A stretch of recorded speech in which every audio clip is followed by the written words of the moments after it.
Igbo gamer who is juicy, glowy, sexy, moisturized, hydrated, and unbothered. Yes.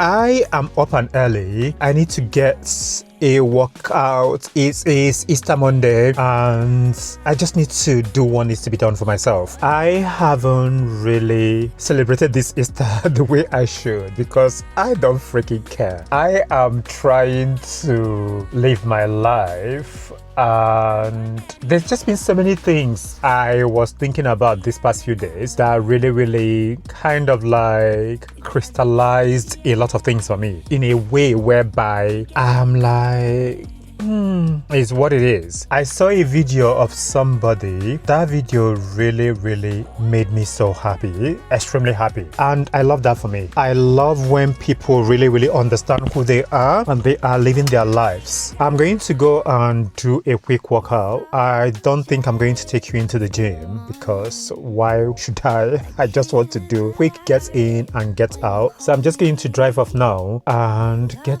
to do my workouts to keep my soul and my body and everything doing what it needs to be doing. I had a really good workout. It was amazing. There's something that happened a few days ago on TikTok that I kept thinking about and it's really weird to me. So I was on the live stream and some good for nothing crusty dusty individual requested to speak to me and I was fine with that and I was like, okay, yeah, speak to me. And he was insulting me as they always do, you know, because they are obsessed. And then at the same time was asking me to give him money. And then at the same time saying to me that I don't have money. It was so weird to me. A lot of these people forget that they are speaking to a human being and at the same time that they are disgracing themselves. My dear, homosexuality is not a sin. I'm not ashamed of myself. Because of I'm gay doesn't mean I'm useless. I just wanted to share this. Thank you so much for spending time with this juicy, glowy, moisturized, sexy, hydrated, unbothered Igbo gamer from Njikoka local government area of Anambra State. Thank you so much for joining the movement for visibility, representation and truth. Have a wonderful time. I will see you in the next one.